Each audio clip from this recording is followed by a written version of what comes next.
2024년 9월 15일 일요일 돈다방 미쓰리 시작하겠습니다. 자, 9월 13일 금요일 뉴욕 증시는 3대 지수 모두 상승 마감했습니다. 다우지수가 0.72, S&P 500이 0.54, 나스닥이 0.65% 상승했고요. 자, 이날 발표된 경제 지표를 보면 9월달 미시간대 소비자 심리 지수 8월달에 67.9였는데 9월달에 69.0으로 상승했습니다. 올해 5월달 이후로 지금 최고치를 경신했어요. 자, 대신에 8월달 수입 물가 전월 대비 0.3% 감소했는데 시장 예상치는 0.2% 예상했는데 예상치보다 조금 더 부진한 모습을 보였습니다. 9월 13일 금요일 뉴욕 증시의 특징을 좀 보자면 빅컷 가능성이 상당히 높아졌어요.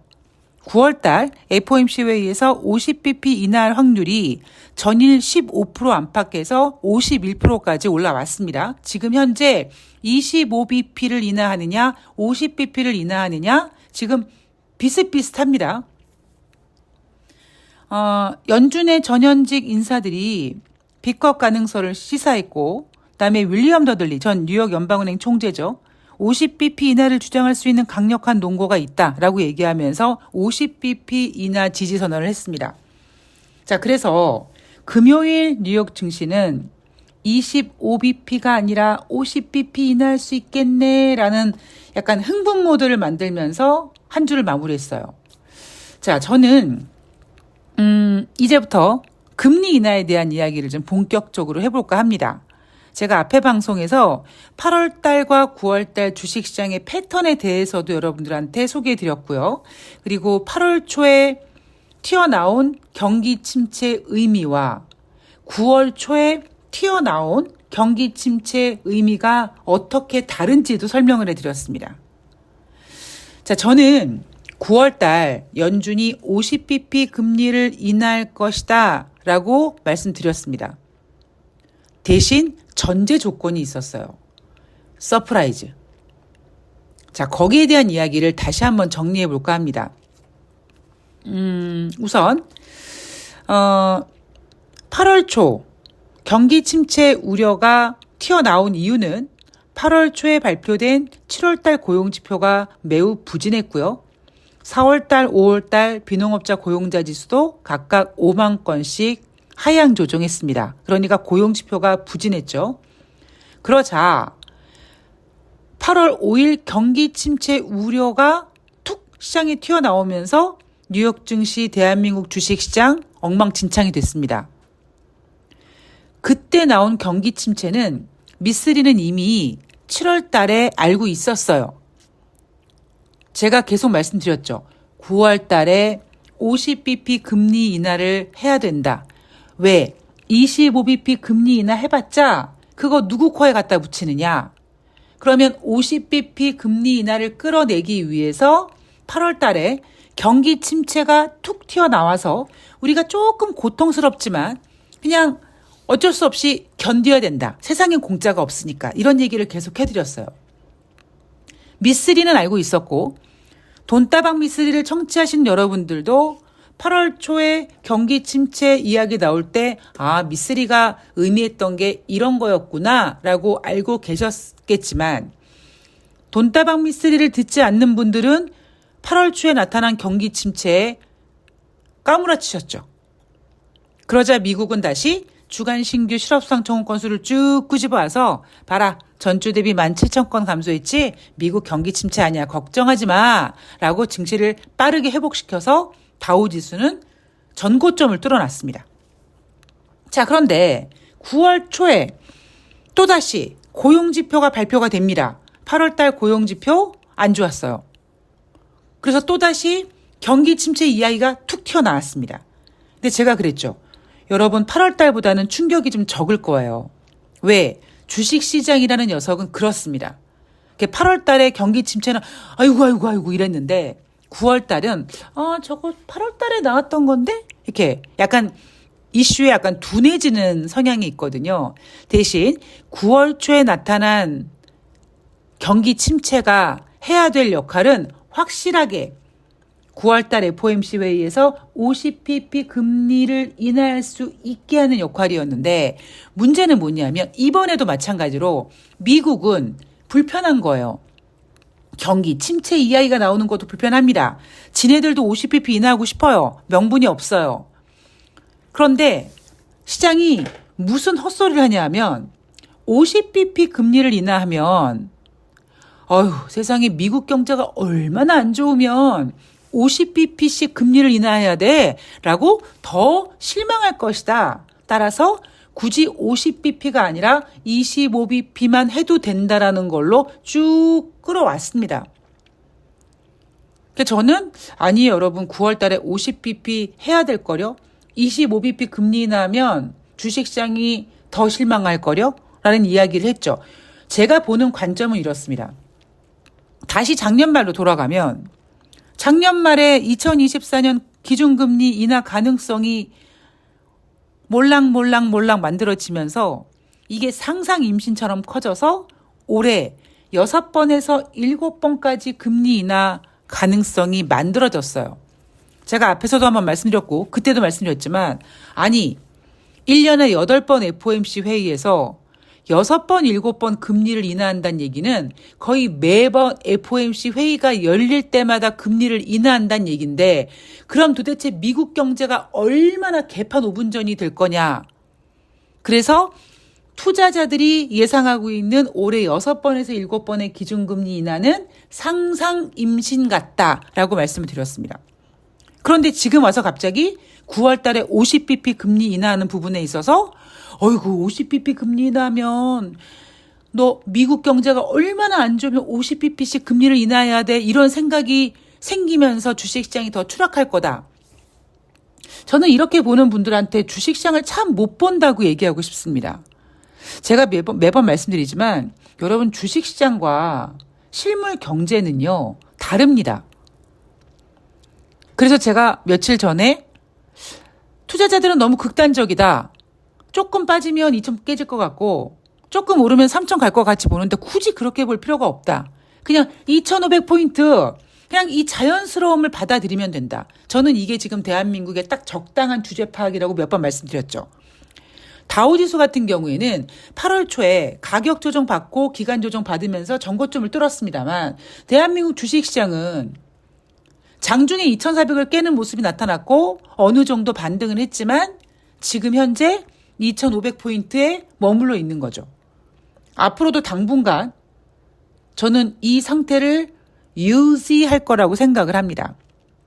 자, 대신에 제가 9월달 50pp 기준금리 인하 가능성에 대해서 약간 서프라이즈 했으면 좋겠다라는 부분은 뭐냐면 그래 니네 미국이 50pp 금리 인하는 하고 싶지만 정말 50bp를 인하해야 될 만큼 미국 경제가 안 좋은 거야? 라는 걱정하는 부분에 있어서 니네가 정말 그렇다면 그래 입 닥치고 아닥하고 아가리 닥치고 조용히 있다가 9월 FOMC 회의 때 25bp 인하를 생각했으나 앞으로 경기 침체를 걱정하는 마음에 선제적 대응을 좀 하겠다. 그래서 50bp를 인하한다. 이렇게 약간 짠 하고 주식시장에서 까꿍 하고 보여주면 주식시장은 50bp 인하에 대해서 굉장히 환영할 것이다. 그런데 25bp 인하를 하면 주식시장은 콧방귀도 끼지 않을 거며 효과도 없을 거고 오히려 더 저는 개인적으로 경기 침체 우려가 더 커질 거라고 생각을 합니다.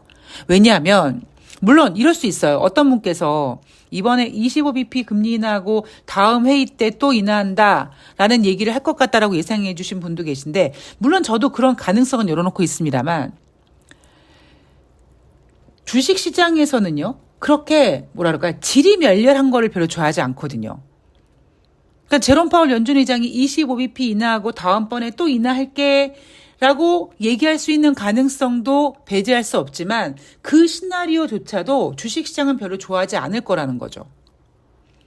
그러니까 주식시장은 전 개인적으로 약간 주식이라는 녀석은 이 녀석이 야동을 되게 좋아하나? 라는 생각이 들 정도로 굉장히 자극적인 걸 좋아합니다. 그리고 그 자극적인 것도 처음엔 굉장히 신선함을 느끼고 막 흥분하다가 조금만 지나가면 나 이 이슈 재미없어. 다른 거 줘. 이게 주식이 갖고 있는 굉장히 독특한 특징이거든요. 여러분 기억나실 거예요.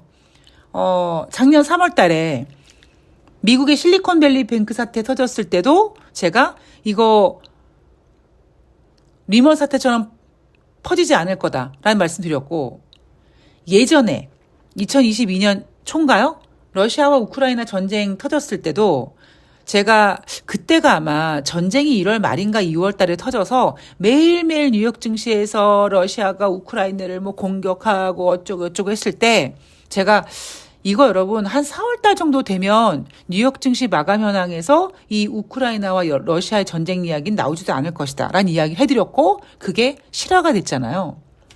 그래서 9월 달 FOMC 회의에서 25bp를 인하하고 다음번에 또 인하할게요 라고 했을 때 과연 주식시장이 좋아할까? 아니면 25bp만 그냥 인하하고 더 이상 인하 안 합니다 이런 얘기는 안 하겠죠. 그럼 50bp 금리를 인하하면 주식시장이 엄청 좋아해서 막 올라갈까? 전 그것도 아니라고 생각한다고 말씀드렸습니다. 왜? 제롬 파월 연준 의장이 너무 대응을 못했어요.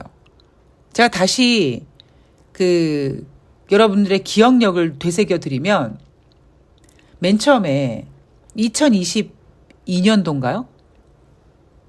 그때 1월 달에 인플레이션이 꿀렁꿀렁꿀렁 했는데 제롬 파월 연준 의장은 일시적이다 라고 합니다. 그리고는 금리 인상을 서두르지 않다가 막판에 하반기에 거의 4번에 걸쳐서 75bp씩 연달아 금리를 인상합니다. 그 다음에 50bp 인상했고요. 제롬 파월 연준 의장이 약간 선제적 대응을 잘 못해요. 그래서 사실 저도 이 무능한 제롬 파월 연준 의장이 과감하게 50bp를 해주면 좋은데 이쪼다가 못할 수 있겠다라는 생각은 하긴 해요. 그래서 제가 걱정하는 거는 그럼 주식시장은 더 많이 힘들어질 거다라는 거죠. 그리고 또 하나 저는 금리를 인하한다고 해도 주식시장이 지금 그래 금리 인하니까 뭐 주식시장으로 자금이 유입돼서 주식시장이 막 올라갈까? 저는 그렇게 생각하지 않습니다. 그러니까 제가 요즘에 가장 고민되는 부분이 뭐였냐면 제가 2015년부터 돈다방 미쓰리를 쭉 진행해 왔는데 거의 시황, 뭐 국제 유가 아니면 뭐 금리 이런 거에 있어서 타의 추정을 불허할 정도로 잘 보고 있다고 생각을 해요. 그런데 제가 굉장히 큰 실수를 한 번 한 적이 있다라고 제가 몇 번 고백을 해드렸죠. 그게 언제냐면 2019년이었습니다. 2018년 말에 저는 여러분 연준이 2019년도에 금리를 한 번에서 2번 정도 더 인상한다고 했는데요. 웃기고 있네요. 아마 2019년 연준은 금리를 인하할걸요? 라고 예언을 했어요. 2019년도에 미쓰리 예언대로 금리를 인하합니다. 근데 그 금리 인하 이후에 주식시장이 좋아졌어요. 근데 저는 주식시장이 좋아질 거라는 걸 생각하지 못했죠. 그래서 이번에도 마찬가지로 그럼 미쓰리 네 말대로 이번에 9월 달에 50bp 금리 인하하면 주식시장 올라가겠네? 라는 부분에 있어서 심각한 고민을 해봤습니다만 2019년도와 지금 상황이 다르다. 이번엔 경제가 상당히 좀 뭐랄까요? 좀 정리하는 데 시간이 필요할 정도로 좀 많이 훼손됐다는 생각이 듭니다. 여러 가지로. 특히 제가 그렇게 보는 이유는 작년 연말부터 시작된 금리 인하 기대감과 AI 기대감이 너무 과하게 기대감으로 주식시장을 7월 달까지 끌어올리는 바람에 그 이상으로 넘어가기 위해서 50bp라는 금리 인하 한 방으로 회복시키기는 어렵다. 그렇게 꾸역꾸역 금리 인하 기대감을 가지고 꾸역꾸역 주식시장이 오르는 동안 미국 경제가 여기저기 상당히 오랫동안 훼손됐습니다.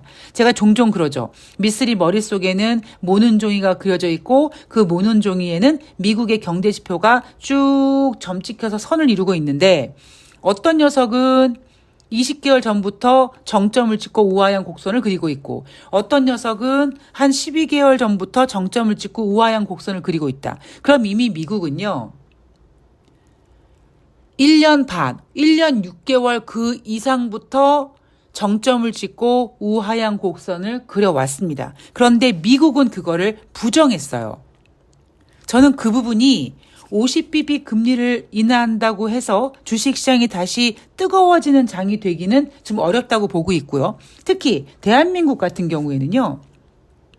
우리는 지금 미국과 여전히 2%의 금리 차가 있습니다. 지금 대한민국 금리 인하하지도 못하고 인상하지도 못하고 이러지도 못하고 저러지도 못하고 있죠. 경기는 안 좋은데 인하를 하자니 부채가 너무 많고 물가는 높은데 그렇다고 인상도 못하고 지금 이러지도 못하고 저러지도 못하고 있습니다. 그래서 제가 어느 순간부터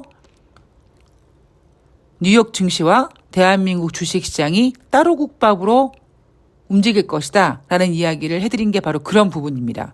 그래서 여러분들한테 제가 계속 가스라이팅 하는 건 뭐냐면 2500포인트를 너무 암울하게 보지 말아라. 오히려 외국인들은 주식시장을 떠나지만 저 같은 선수들은 주식시장에서 아이고 재밌네, 아이고 잘 움직이네 하고 매매를 아주 즐겁게 할 수 있는 시장이 열리는 거기 때문에 뉴스에서는 뭐 외국인들이 한국 주식시장을 떠나니 어쩌니 하지만 그게 무슨 의미가 있습니까? 의미될 필요가 없다. 너무 지수에 매몰되지 말라라는 이야기를 해드리고 싶고요.